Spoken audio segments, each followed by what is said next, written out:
نماز میں نیت اور قیام کی حالت درست کرنے کے بعد تکبیر تحریمہ کہنا اور تکبیر تحریمہ کے وقت رفع یدین کیا جاتا ہے۔ اب رفع یدین کرتے ہوئے ہاتھوں کو کیسے رکھیں اور ہاتھوں کی حالت کیسی ہو، اس کے بارے میں ابو داؤد شریف کی حدیث نمبر 724 آپ کے سامنے پیش کر رہا ہوں۔ باب رفع الیدین فی الصلاۃ، کہ نماز میں رفع یدین کرنا۔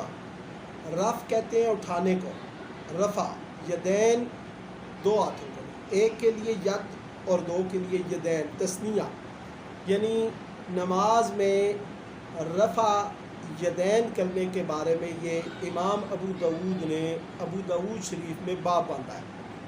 حدیث نمبر 724 حضرت عبد الجبار بن وائل اپنے والد محترم سے روایت کرتے ہیں کہ انہوں نے نبی کریم صلی اللہ علیہ وسلم کو نماز پڑھتے ہوئے ملاحظہ فرمایا، دیکھا۔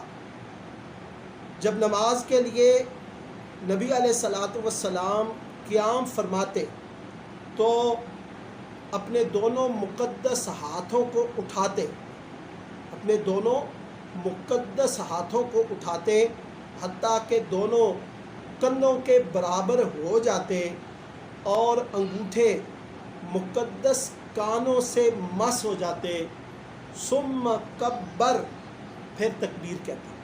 یہ نبی علیہ الصلاۃ والسلام کا عمل تھا کہ جب آپ تکبیر تحریمہ کہتے تو سب سے پہلے جو تکبیر تحریمہ، تکبیر اولیٰ کہتے تو اس میں اپنے مقدس ہاتھوں کو اٹھاتے اور دونوں کندھوں کے برابر ہو جاتے جب ہاتھ، اور انگوٹھے مقدس کانوں کے برابر ہو جاتے تو پھر آپ جو ہے نا وہ تکبیر کہتے ہیں۔ تو ہاتھ اٹھانے کے متعلق جو فقہاء کرام نے زبردست تطبیق دی ہے وہ یہ کہ یہ جو انگوٹھے ہیں یہ کانوں کی نرم جو جگہ ہے اس کو مس کریں، جیسا کہ سنت سے حدیث مبارکہ سے ثابت ہے، اور نیچے والی یہ تھیلی یہ کندھوں کی طرف، اور یہ اوپر والے جو ہماری انگلیاں ہیں یہ اوپر ہوں گی۔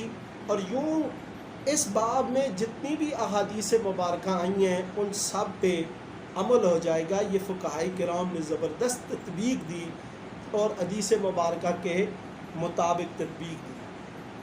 اب انگلیاں کس طرح رکھنی ہیں؟ انگلیوں کے بارے میں یہ ہے کہ نہ بہت زیادہ ان کو کس کے رکھیں یوں، اور نہ ہی ان کو کشادہ کریں، بلکہ عام نارمل حالت میں یوں کرتے ہوئے آپ تکبیر تحریمہ اللہ اکبر کہتے ہوئے اپنے کانوں سے، اپنے انگوٹھوں سے کانوں کو مس کریں اور تکبیر اولیٰ، تکبیر تحریمہ اللہ اکبر کہیں۔ اللہ تعالی ہمیں عمل کی توفیق عطا فرمائے۔ سبحانک اللہم و بحمدک، اشہد ان لا الہ الا انت، واستغفرک واتوب الیک۔